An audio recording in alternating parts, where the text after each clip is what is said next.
Whoa, hey, welcome back, guys. Sean here with BlueRidgeSilverhound, and a new week, a new kind of outlook on collecting into the hobby that we all know and love.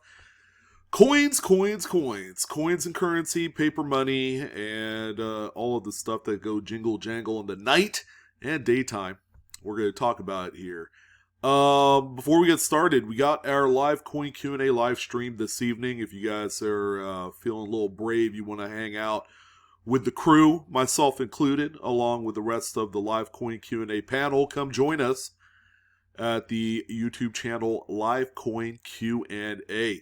All right, so we got our live stream this evening at 5:30 Pacific, 8:30 Eastern, and everybody else in between. So if you guys have a little free time, you wanted to check something out and see what people have been finding. It's going to be a good stream tonight.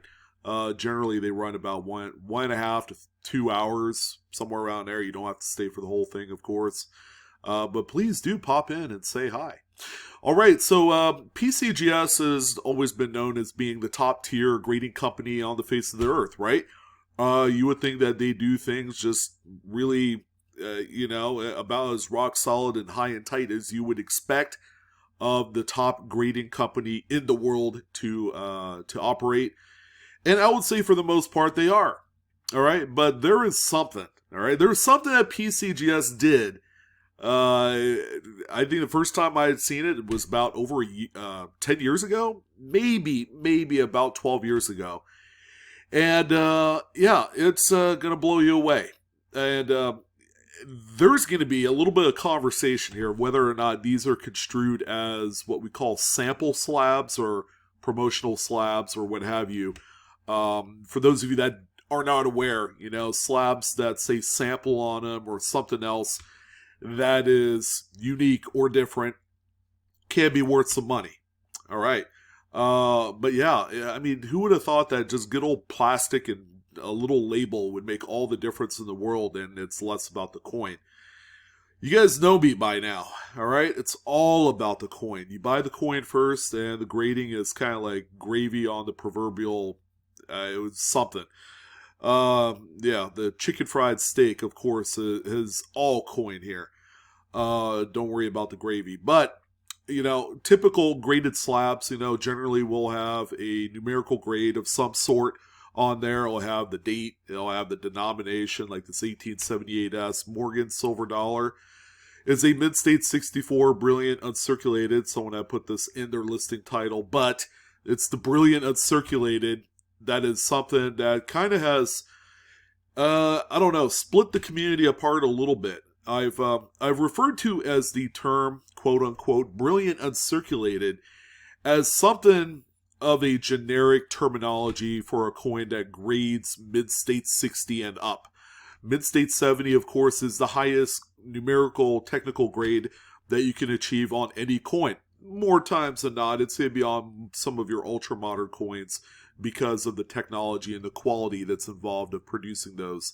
You just don't see mid-state 70s on coins that are 100 years old. I'm sorry, it is what it is. But brilliant uncirculated, you talk to a few different people, all right, and they'll say, well, I don't like the terminology BU or brilliant uncirculated. And there are different levels to brilliant uncirculated. There's choice BU, which is kind of like that mid-state 64, 65 region. There's gem BU, kind of like maybe that 66, 67. And then there's choice gem BU, which, just call a spade like it is. That's going to be the highest grade possible of any coin. But when you talk to people today, especially the community that's very actively involved in the graded coin scene, not necessarily registry sets, but more so people that are advocates of the graded holder, because in hindsight, in theory, the graded holder is supposed to promise a lot of reassurance, right? It's kind of like the warm and fuzzy at night, your security blanket that you hold on to when you go and buy these coins. You're guaranteed the most legitimized version of that coin, all right? There's no question of if it's counterfeit. There's no question if the coin's been cleaned, nothing like that. So when people are out there and you have this predominantly larger audience of people who are pro graded, all right, they don't like the terminology brilliant uncirculated, all right, and people are like, super PCGS homers that way. They don't care about anything else, all right. They might care about NGC a little bit, but the graded companies, the folks have put PCGS on such a high pedestal that that's what they expect, all right? They expect the transparency. They expect the numerical grades to be on there. But the world's in a perfect place, right? You've probably heard this before, screws are going to come loose and they're going to fall out. It's just an imperfect place. So when I received an email, it just completely skipped my brain for a long time, but I knew that PCGS had produced these very specific slabs. A gentleman by the name of Arthur had sent us an email here within the last few days about a coin that he had obtained that didn't have any numerical grade. It's a PCGS slabbed holder. It just says brilliant uncirculated. Oh boy. Now this is something that could certainly cause a few, keyboard warrior fights online. And it has.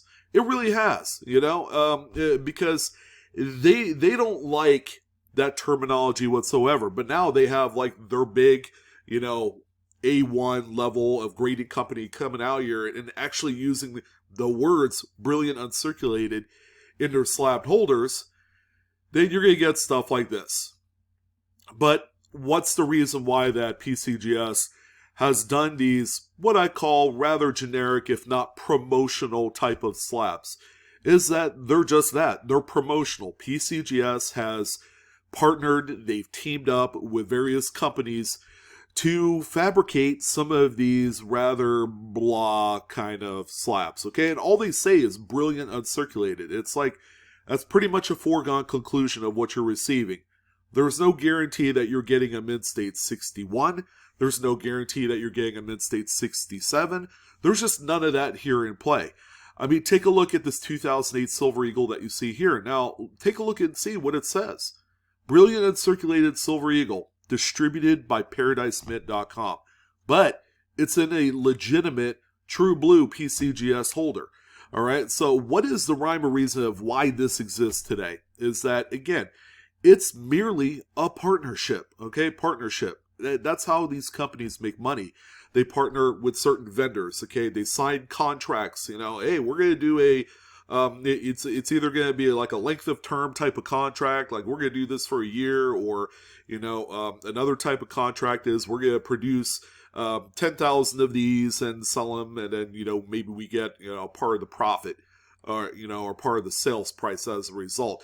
Whatever the case may be, that's the big reason why that these things exist, all right? So we've identified that, obviously, the Silver Eagle, one of the most widely produced, widely kind of, I guess, secondary market promoted type of U.S. coinage out there.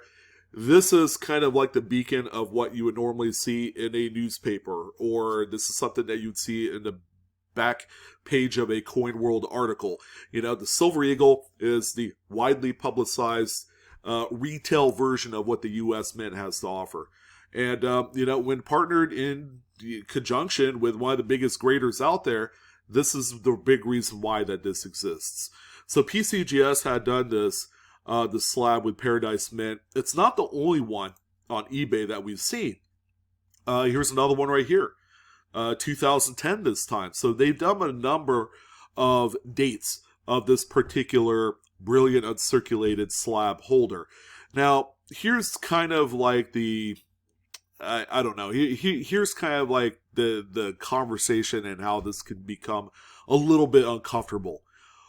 What do collectors, graded collectors, put a price on these type of coins? What is that magic number? Is it going to be just the price and value of the Silver Eagle by itself?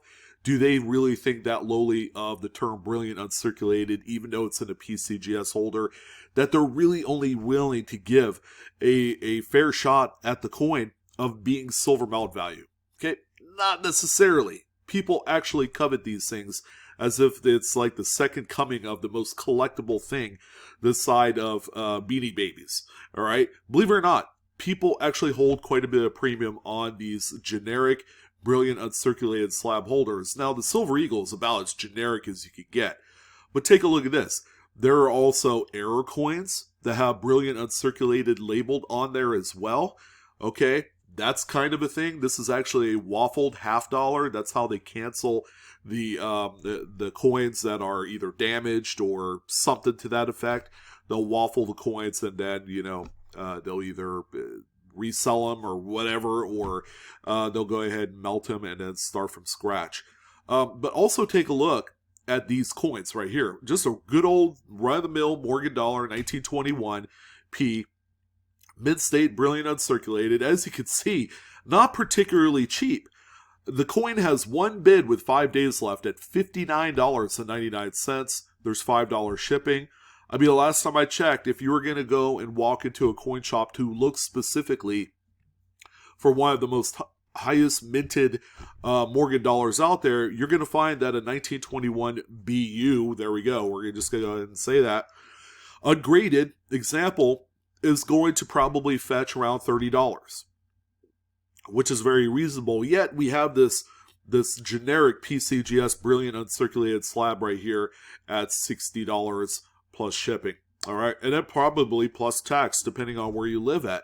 So the moral of the story of this is that there is definitely some value out there with these kind of like one-off, weird, funky type of slabs. Again, this is something that's going to live in infamy for as long as people are going to be collecting coins. Okay, you're going to have the purist grading people and say, oh, I don't like the terminology BU at all. And then you have the other folks that's, say like, I'm a PCGS fan and I like these oddball type of slabs, and they're willing to pay more money than what the coin is technically worth on that most generic of level. This is not, I'm not staring right here at a Morgan dollar that I would say would grade out mid-state 65 and higher. That just doesn't exist here. I see a regular basic mid-state 62, maybe a 63 version of this coin that is, in all honesty, worth at the most about $35 to $40 as of the taping of this video. So if you have these on hand, if you're offered these on the show circuit, or if you're at a coin shop and they're trying to get rid of these at a very cheap rate, keep in mind at the back of your head that these coins have some sort of extra value. It's less about the coin, it's more about the graded holder.